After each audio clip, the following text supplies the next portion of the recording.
Hey guys, a little more post-ride banner courtesy of this little microbrew in Oregon. Gonna try out this Pilsner, and I want to talk to you guys about a couple things. And thank you for watching in 2024, and I'm looking forward to 2025. I'm going to give you a little preview of some of my ideas, and I love the comments and I love your help talking about some of these things with me. And that's really why I made this channel. I like talking about bike shit. I'm into it, especially mountain bike stuff and gravel bike stuff. Those are my favorites. I really don't talk about road. I definitely don't talk about e-bikes. Don't know nothing about those, but I do talk about hardtails and full suspension mountain bikes. I don't have any full suspension right now that I'm riding. I have an old one, but I'm not riding it. And I have hardtails, and that's what I want to talk to you guys about in a little bit in this post-ride banter.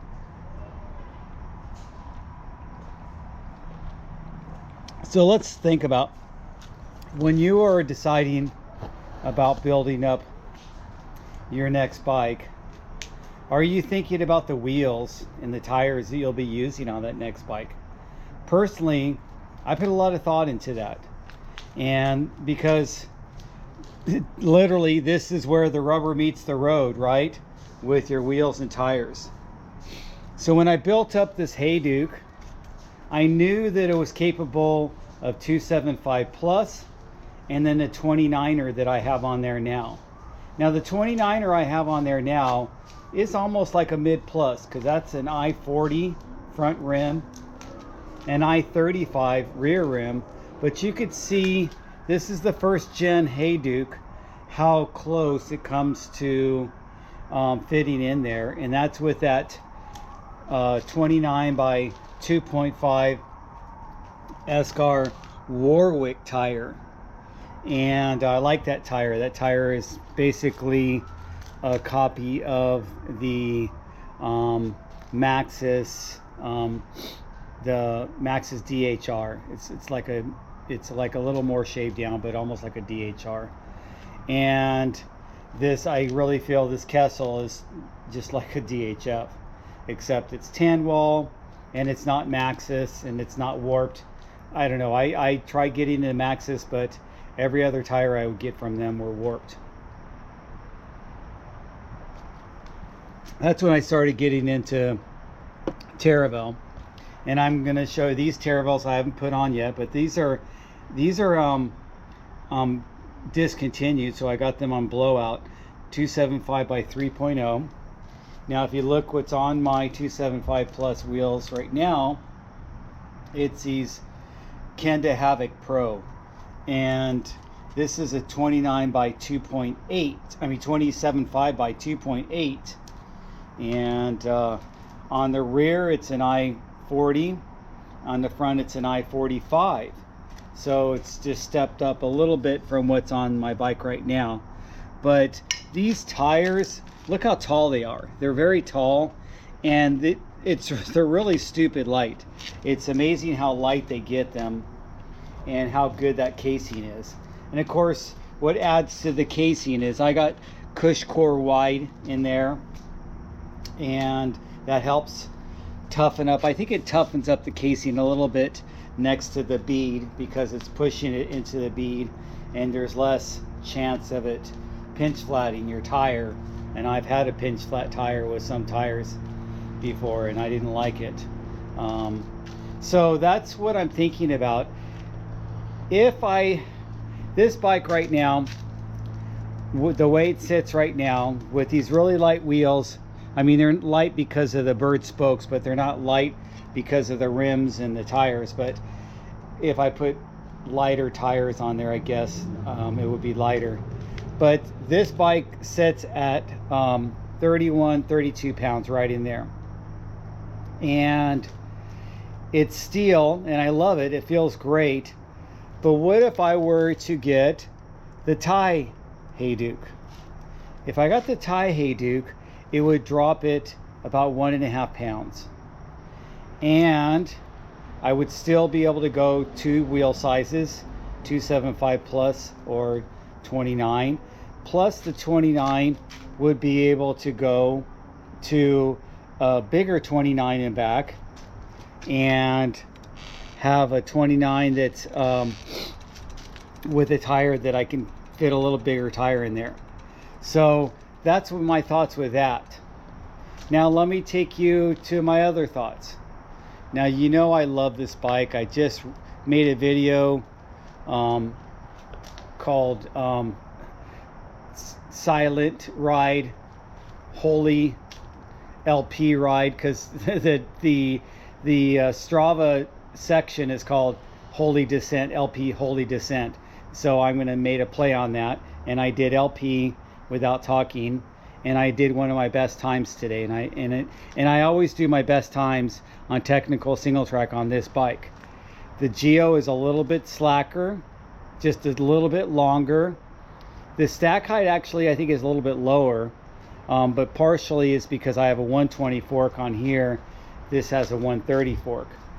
But this bike, I just can flick it around, and this bike sits at 27 pounds. So what if I were to get a tie Jaffe? And that's the other thing I was thinking, a tie Jaffe. And I could actually, even if I was going to make a single speed, or even with a Hayduke, I've got a rigid fork. I should have brought that out here. So if I build up another one with my parts bin, I could make it a rigid. If I do a rigid single speed, that's going to be stupid light. If I do a rigid geared bike, and more for a geared bike with a Hayduke, that's still going to be a lot of fun, because it's going to have the big tires. Either one is going to have big tires. And let me show you some of the tires that I'm thinking about.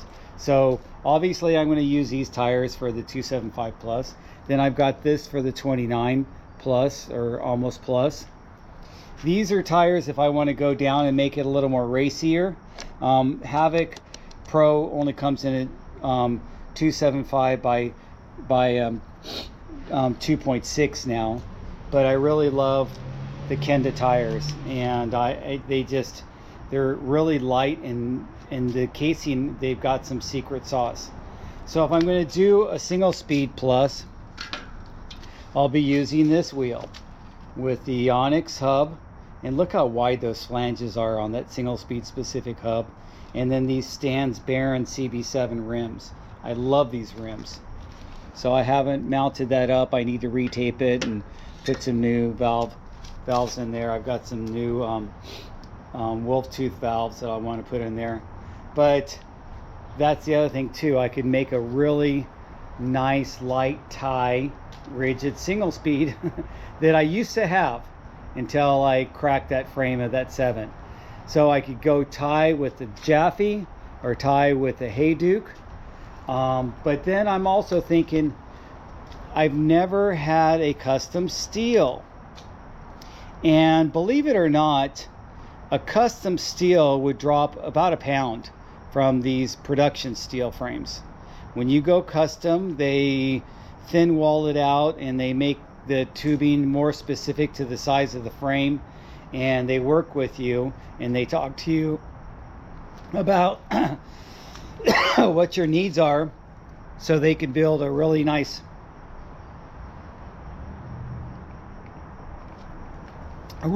custom frame that is specific to you.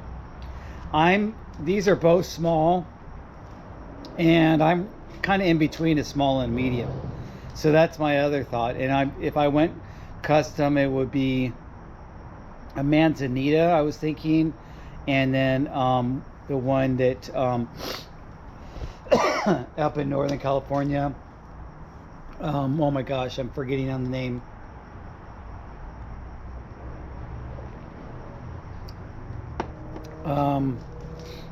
That he's got a great channel too. Oh my god, I blanked on the name. But he has steel frames. They're not custom, but he has so many different sizes that you can really pick out the size of the frame that you want. If you can remember the name, you know who I'm talking about. He's been on Hardtail Party a couple times, and he made that bike called the Sedona after Steve. And then the other one, if I'm going to go, if I go with something that's from UK, a Stanton, and the Stanton Sherpa is what I was thinking about, making that into a tie rigid single speed, and or even making it into, they have 275 plus, making it 275 plus. So let me get your thoughts and your opinions, and then we'll go deeper into the parts. I'm definitely going to have to get some shorter cranks. I've got to try the shorter cranks. I'm going to get a different seat post. Let's see how this does right now. But this Fox seat post, I'm going to get it serviced, but let's see if it works, if it goes up. Yeah, see, I'm pushing it. So the Fox needs service. I don't know how much they're going to charge me to service it, but honestly, I don't want a post that's got all that drama and needs service all the time. This Bontrager's post has been spot on since day one. Look, works perfect every time. I didn't push it all the way down, but works perfect every time. And it's a little bit cold out here. So anyway, that's my thoughts. Thanks for watching, you guys. Please enjoy and have a safe holiday, winter solstice. Tomorrow's winter solstice. Have a Merry Christmas, a Happy Hanukkah, Happy Kwanzaa, Happy Festivus. Whatever you celebrate, just enjoy and be safe. Talk to you later.